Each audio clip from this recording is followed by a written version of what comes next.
Say hello to the people, Phil. Why don't you say hello to the people, Tavin? And welcome back to After God, the I'm tired of your shit. Hey guys, what's up? Our review show for games that we play on H.Y.E.P. H-Y-E-P. Have you ever played over at twitch.tv/2pennygames, in which me and Tavin and my good buddy Phil here. That's me. Play games live for the first time, showing each other games that the other one has never played before. Yeah! For example, we started the show off. I'm a huge Metal Gear Solid fan, played the entire series a bunch of times. He had never played a single one. No. So, I'm we a played Metal Kingdom Gear Hearts Solid fan. 1 on stream live. We also have done Kingdom Hearts. We've done some Crash Bandicoot, some Spyro, some Mass Effect. Excuse me. More like acid defect. And Phil, this week, what did we play? We played Resident Evil 2 Remake. Remake, baby! We played some Resident Evil 2 Remake, that's right. Yes. I'm a big fan of Resident Evil 2 Remake when it came out. It took me from being someone who likes Resident Evil to like, oh, I'm a fan of this franchise. I really, really like this. Currently one of my favorite games of all time. I believe when we recorded our top 10 video games of all time on the 2 Penny Gamescast episode, I don't remember the episode, but youtube.com/2pennygamescast for that. I believe it was like number 10 or 9 or somewhere around there. I adore Resident Evil 2 Remake. I didn't even remember it being on your list. I'm pretty sure it was on the list. It swaps that and like Sly 3 gets on there sometimes. Spider-Man 2018 gets on there sometimes. You know, it just depends on what day you catch me on. Anyways, but before I continue to gush over that, let me hit you with some quick facts about Resident Evil 2 Remake. All right. So Resident Evil 2 Remake launched January 25th, 2019. My desk is really wiggly. Hold on. Stop that. Drop some sense on him, Tavin. January 25th, 2019. As of March 31st, 2021, so pretty updated stats here, 8.1 million units sold. Way more than I was expecting. Way, like, probably double the amount I was expecting. That's like more than the people in the world. Yeah. Never mind. Anyways, and then it's sitting at a Metacritic of 91. Phil. Yeah. I adore Resident Evil 2 Remake. Mm-hmm. I think it has damn near perfect level design, which is super important when it comes to survival horror video games. Yeah, it was really good when we were stumbling around in the dark. It was pretty good. We were stumbling around the dark. Oh, that bit. Okay, sure. I said nearly perfect. Anyways, I think the atmosphere is perfect. I think the tone is perfect for what it needs to be. It's got sort of like some like B horror movie vibes to it, but it's not focused around that like say like an Until Dawn was. Mm-hmm.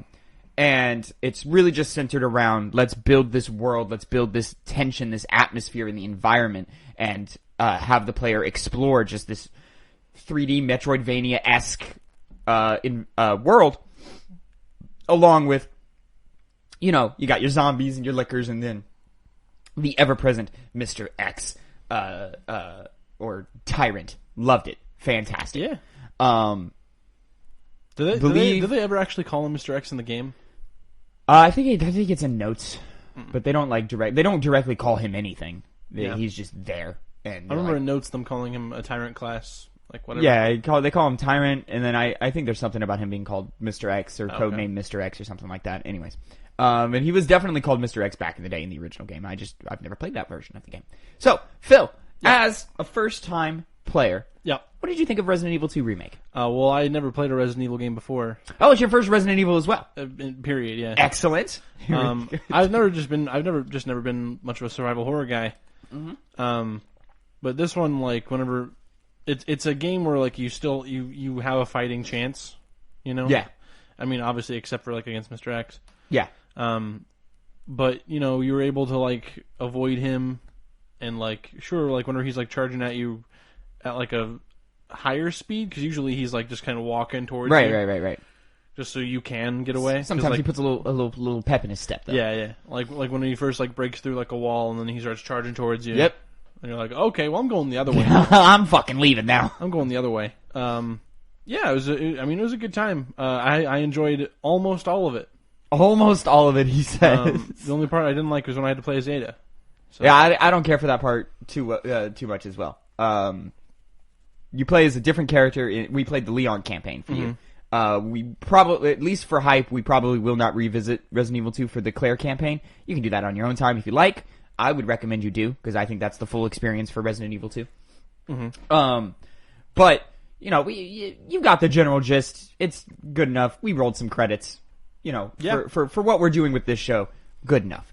But the Claire campaign, you obviously don't play as Ada. There's another character there that's introduced and you play as there. He plays the little girl? Little girl.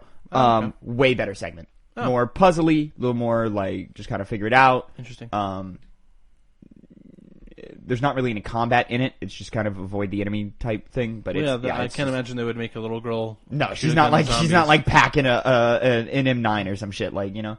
So, but how about all that ammo that I had? A lot of ammo, bro. You were never really struggling, which is surprising because most people, they're like, "Fuck, man, I'm like barely getting by." On normal, so yeah, we were playing on normal, but even on normal, like, you were just breezing through it, and then by the end of the game, you had like 180 pistol bullets, and we were sitting there like, what the fuck? In the final boss, I had 180, which is surprising because you weren't like necessarily conserving your ammo either. Like, you were full on, like, I'm shooting everything in the head, like, which takes a bunch of shots and eats up a bunch of ammo, but I'm killing everything. Everything is dying. And, you know, and it's just fascinating. You only switched it up, you know, closer to the end where you started maybe going for a couple of feet. Yep. You know, hitting some criticals and then, you know, like putting them on the ground and then stabbing them. You know, I'm not like Connor where every, like, third shot is a critical, so. Dude, I'm saying, I don't know why I took a bite of that. But, dude, I'm saying, bro, when I played with Connor, put pizza in front of Tavin, he's gonna take a bite. Every like 4 or 5 enemies, he'd get a critical shot, and I'd be like, "What the fuck is wrong with you? How do you have this much luck?" I would play and get maybe 3. The day after we beat the game, I had an itch, and I was just hanging out at your apartment, and I was like, "Fuck it, man, I'll play it." And I got through most of the game within a couple of hours. I had 2 critical shot hits. Connor, I swear to God, by the end of his first playthrough, must have had double digits. Yeah. Like, he just gets them, man. It just works for him. Anyways. Let's dive in a little deeper here. So, you're not much of a survival horror fan. No. So that gameplay loop of you're not the strongest, you know, the enemies are stronger than you typically. You have to really conserve and, you know, make your shots count and scavenge the world and look through every like drawer and every little nook and cranny to try and get every little advantage you can. How did all of that play for you? It was fine. Like I never once like was like I was never upset with like me not having ammo because I was like, okay, yeah, I wasted all that shit. I gotta go fucking scavenge and all that. I was never like, if anything, I was kind of just like, okay, I'll just leave this here for now and I'll come back for it later after I clear out my inventory. And then I would just loop back around. Sure. Overall, I thought the whole like inventory management and like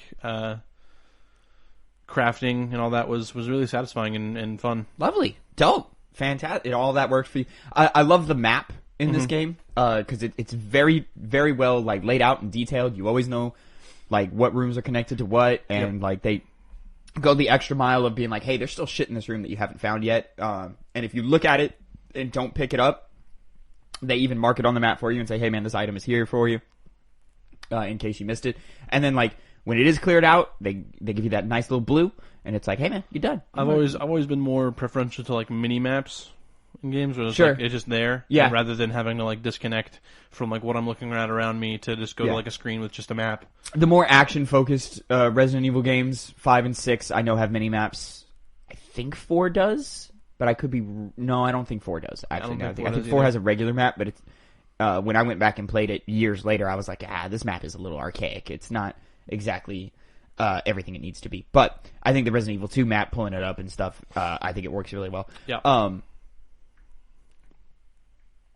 For your specific of like, hey man, I would prefer mini maps. I think that would get in the way here. Probably. Which is what I'm used to. Yeah. Because there is a thing of like, okay, let me open up the map and plan my route. Like, where am I going? Like, let me plan a backup route in case Mr. X shows up. Where it's like, okay, well, I'm going the long way. Yeah, you're like, all right, so I could go this way or that way. Fuck, he's in the way. All right, let me go the other way. But yeah, all that was really good. How'd you feel about the shooting? It was hard at first. It's intentionally like a little difficult. It intentionally like it demands a lot of focus. It was tough at first, and then like I just kind of got the hang of it. More accustomed to it. Yeah. I mean, The only thing that's like really aim intensive is the pistol. Yeah. Everything else is just kind of like if it's right in front of you, just pull the trigger. Yeah. You know, you're going to do some damage. Yeah. Sure. I think as far as favorite weapons, I really liked the Magnum. That was really cool, really Very satisfying. Powerful. Yeah. Least favorite probably the flamethrower. Not a big fan of flamethrower? I mean, it's not that I didn't like it. It's just out of everything else, because I liked it. It was really satisfying with the shotgun, just like getting that big blast. Yeah, just pulling the trigger and just everything either falling over or Right. or being staggered in some way, like with liquors and stuff like that. Like, it was really liquors didn't really do anything for me. Liquors terrify me. I know they really get you. They terrify me. But I was just kind of they would just show up and I was like, okay, you asshole, just fucking pull the trigger and see ya. Which is funny because there's really not much else in the game that terrifies me. I think enemies that like you can't kill and you just have to avoid, I find them kind of boring and mundane. Mr. X is like the best example of them. But at the end of the day, it just turns into, okay, how can I manipulate the AI to get around and do what I need to do? I like shooting his hat off. Shooting his hat off. You get a nice little trophy for that. Yeah. But yeah, Mr. X, it's like, all right, let me run around this desk, and, he'll follow me around the desk and then I'll go. Whereas like, Liquors, like, to me, like, first of all, their design is horrifying, like with the teeth and the brain, and dude, there's a rendered butthole on those things. But like, if you look at like their ass, like the tail, like the tailbone of their spine, like sticks out and is like sharp and pointy, and it's creepy looking, man. Gonna stab you with their tailbone. Yeah, it's just like I just don't like it. And the way they move and the sound design for them, I don't like it, man. Like, it creeps me the fuck they out. climb on the ceiling and yeah, man, and the way they jump at you, and I do like enemies with gimmicks, but not the hey man, you just have to avoid it gimmick, but like the sound gimmick of like, hey man, they're gonna the only way to get around them is to just be super super fucking quiet. Otherwise, you have to dump a lot of resources into killing them. Whether that be health, because they're gonna do some damage to you. 2, maybe 3 shotgun shots. I think it's like 4. I don't know. It didn't feel like that much at all. It's quite a number, and then if you know when's coming up, do you plan to eliminate it and pull out a flashbang and throw that down, stun it, get some quick shots off, yada yada. I think the only time I really had trouble with liquors is when there was more than one. Oof, you should play Claire's campaign. But yeah, the dogs don't really do anything for me. They just kind of annoy me. Zombies themselves, I think, are a good mood setter, but there's nothing like terrifying about a zombie to me. Like, just as an ever-present enemy, I'm always like, okay, these guys, they're fine. It was just annoying whenever, like, okay, so there's like a shit ton of you in here. There's no way I can get rid of all of you right now. Yeah. So I'm either gonna have to barrel through and eat some damage, or set up a train and then and just kind of manipulate my way through this area. Yeah. But that is what I kind of find enjoyable about this game, is that when you do come across a room that is challenging, you go, all right, there's a number of ways I can handle this. How am I going to choose to handle it? And each one of them comes with their own consequences, whether it be time or resources, health. Or, like, at the end of the game, you just use a rocket launcher. And just blow them all away. Oh man, how nice is that rocket launcher at the end, though? Cool. Just fucking, let me just get a quick power trip right at the end. I like how at the end I was, like, I opened the door and then I was trying to, like, take him out with the pistol. I was like, just use the rocket launcher. You're 30 feet from the end, bro. Just blow them up. It's like, all right. But, I only have 180 pistol bullets. Like... There's only 3 rockets. I might need them. But yeah, Resident Evil 2, adore. Story, whatever. Yeah, it is what it is. It is what it is. It's there to just justify why you're doing what you're doing. But the real draw, the real reason to go and play this game is just running through those environments and it's the gameplay, picking apart every room and stuff. As I said at the top, I think this is a masterclass of design. Very well done. I like the puzzles. Yeah, you're a big puzzle. You enjoyed all the puzzles there. I liked them. Nice, simple, not too complicated. Mm-hmm. But they do require just a touch of thought, just to give you that aha. There was moment. like 2 puzzles where you're like, yeah, Connor took fucking forever on this puzzle. It was the pipes one, the with the wiring. So there was that one, and then also the liquid one that I like. Oh, Connor took forever. It took me like a minute. Yeah, you figured out like 6 moves. I was like, how did you? Did you just get lucky? What happened? No, here? it's easy to follow. I looked down at my phone I was like, okay, he'll be a second. I looked down at my phone. I looked up and you were done. And I was like, what the fuck happened? Easy to follow. But yeah, that's a good one. And even when I replayed it the next morning and I managed to get to that puzzle, and it's still like, it didn't take me a long time, but it took me longer than it took you. And I was like, wow, I knew the gimmick going in. Like, how does it still like make me go, okay, wait, how do I do this again? Okay, and then I also liked like the logic puzzle of like the pawn is next to the rook. And I like that, and whatever it is, it's like the Did I queen name isn't that on one the same. Which one was my favorite puzzle? Do you remember? I named it I while don't we remember. played it. I said that one's my favorite. I don't remember which one it is. It might have been that one. I do like that one a lot.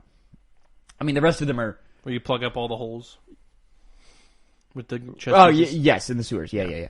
But I'm trying to remember. I mean, the rest of them are pretty like easy. Like just like put in a code or a switch or, you know. I do like the liquid one, the balance the liquid out one. I do like that one a lot. Anyways, and then there's like the ones with the breakers, like where you had it's power just a on quick switch. Like which two do I have on to make them both in the red. But yeah, I do like the puzzles. I love the police department. Just how the setup, how intricate it is, how satisfying it is to start unlocking different pathways and doors and stuff. What was his name? What was the guy?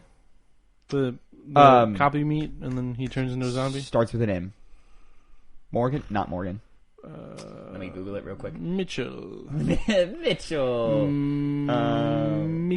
RE2 cop name is Marvin. Marvin. Love Marvin, man. So sad. I liked like towards the end where I was just like, "Hey Marvin, how's it going?" And just leaving the zombie there. He'd like be slightly in my way, and I'd be like, "Okay, I gotta go around Marvin." Yeah, I think that's what spawned. Because as soon as we started the game, and you're running around certain zombies. There's zombies that you're like, I'm out of ammo, I can't kill this one, or like you'll board up a window real quick of a zombie trying to break through or something. Give them all names, and I'll start giving them names. Like there's that first one right outside the dark room by the stairs. Yeah. On the east side.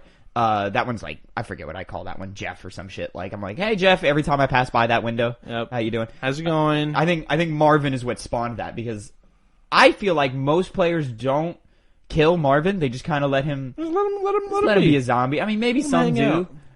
Just to be like, put him out of his misery. Yeah. Gotta put you down, Marvin. No, nobody should have to live like that. No, leave Marvin alone, man. I don't want to shoot Marvin. This isn't a real life. It's only a half-life. Anyways, but I think Marvin going around Marvin blood. And then on replays being like, all right, let me board up this windows. Who are you? You're Jeff. Hey Jeff, how you doing? It's a cursed life. Anyways, but yeah, I Harry love Potter references aside. Yeah, put those to the side real quick. He who should not be named. I love the design of the police department. I love that like more than half the game is spent there. I love that you can go back damn near up until the end of the game. You can go all the way back and continue to find things and unlock secrets and do things. There are specific things that you can only find once you're through the sewers. And you have to backtrack and go back and do all that. I liked the lockup room where you had to replace the buttons. Yeah, and unlock all that stuff. Yeah, the little armory where cool. You're just scavenging. And you're like, where can I find this like last little piece just so I can get this other item that I. And can then see you told me to fill in the wrong button, so I couldn't get the more useful thing. Yeah, that was cool. It's fine. It was more useful in the moment, but like you got more items the way I told you to, but the more important items were still locked. And then the sewers I think are fine. Like I don't love them. I think they're a little confusing to get around. The map isn't like super clear in that segment. But I think the laboratory is a close second behind the police department. I think it's short, so it doesn't overstay its welcome. And then subsequently doesn't require as much intricate design. I got pretty much everything. You did, yeah. You didn't 100% it, but you did. You got damn close. You got damn close. I got all the inventory upgrades.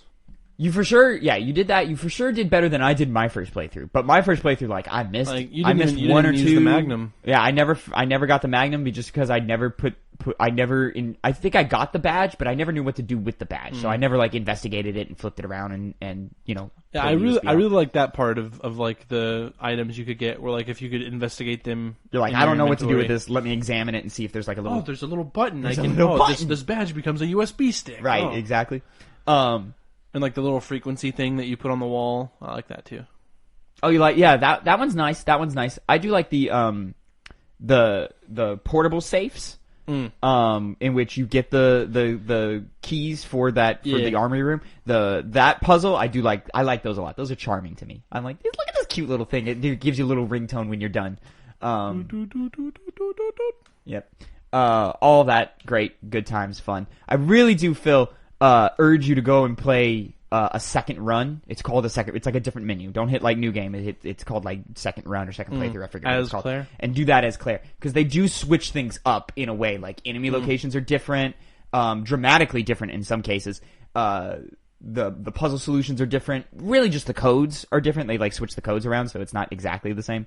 And then like the small changes they make to gameplay in terms of like you no longer find 9mm ammo in the environment. Like, you can only get it through crafting. So they give you, I believe it's a 45. It's like this, like, really shitty 45 revolver, and it's a piece of garbage. But, you know, it just adds another layer of complexity to that survival horror mechanics that make you go, okay, fuck, man, how do I really want to spend this gunpowder? Because, like, this 45 is not doing it, but I could save this for some other ammo types instead of using the 9, and then, you know, obviously carrying 2 different types of handguns around, or not, depending on your choices of how you choose to play that thing out. You know, it just all feeds into each other and makes it all more fun and more exciting. Everything comes at you faster. Like, the gas station bit at the beginning, they skip that. They just kind of like fast forward through all of that bit and just be like, okay, here you are, and then they put you right at the police department. Your initial goals are different. Mr. X comes at you almost straight out the gate. And it's a lot of fun. I like all of the. I do wish they took it a little further. I wish it was like, because like there were things in the original game, like you'd open up a locker and there'd be a machine gun or some inventory, and you would choose one and leave the other for the other player or for the other character. And then when you did the second run, it would be there for you, and like the machine gun would be missing or whatever. Gotcha. And then all of that would change the ending of the game. There's nothing like that here.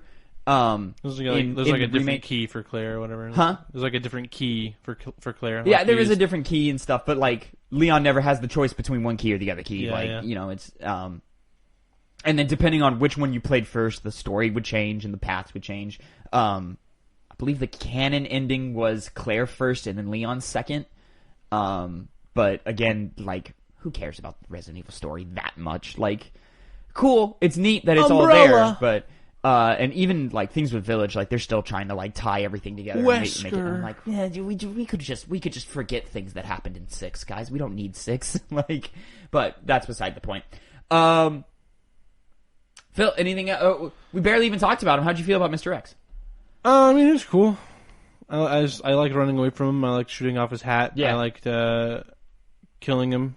Killing him, very good, very satisfying. I like that final boss fight. Yeah. I do like that fight. Running around the elevator and avoiding him, getting crushed by fucking debris and shit. Yeah, and I like as you progress, you know, that debris falls and it shortens the play area, which makes it more difficult to dodge him and stuff, just to heighten that tension as you keep going. Or you just shoot him like 4 times with the Magnum and win. Shoot him a lot with the Magnum and you're going to be okay. Yep. Which you had like 30 Magnum bullets. I had a lot of Magnum bullets. You had a lot of Magnum bullets. But yeah, overall, I adore Resident Evil 2. We do like to do little scores here at the end of our reviews here. I'm sitting Resident Evil 2 probably like a solid 9 for me. I would say just overall world design, boss fights are fun, and then just, you know, just that atmosphere and tone that is throughout the entire game. I'm gonna say 7. I was gonna say 7.5, but no. I'm gonna say 8. He's contemplating 8. I'll give it an 8. Just giving him the 8. Very, very nice. I'll give it the 8. Awesome. Whatever. And ladies and gentlemen, that is your review. Dude, Resident Evil 2 was almost my game of the year that year. Almost. Wow. Fire Emblem beat it out. But man, I fucking adored. That was 2016? 2019. Resident Evil 2? Yeah. Remake? Yeah. That was 2? That was 19? Yes, sir. Damn, all right. Yes, sir. Anyways, ladies and gentlemen, that is going to be it for your After the Hype review of Resident Evil 2. Remember, you can watch us play these games live on Hype every Tuesday, 1 p.m. Central Time. We usually go till about, 6, 7, 8 o'clock, somewhere around there. It just kind of depends how we're feeling in the moment. We've recently been switching it up. We're not playing one game the whole day. It just kind of depends on how we're feeling. If a certain game exhausts us, or we'll do like 3 or 4 hours. Yeah, 3 or 4 hours of one, and then we'll switch it up and do another one. For example, like we were doing Uncharted for a little while, and then finishing it off with some Jak 2 at the end. This last week we were doing some God of War 3, but that carried us all pretty much the whole day. So we just kind of let that breathe and let that work the way it did. Keep an eye out for reviews for Jak 2 and God of War 3 coming up in the subsequent weeks. And until next time, make sure to like, follow, subscribe, all that fun stuff. Share it with a friend. Let your super fan friend of whatever game know that this exists and be like, yo, this is the first time player just totally shitted on your favorite game of all time or something. God, I fucking hated it. Fuck you for liking it. That was pretty good. Anyway, yeah, it was pretty good. We liked it. Anyways, until next time, everybody have a great week. And Phil, yeah, say goodbye to the people. Yeah, see you later.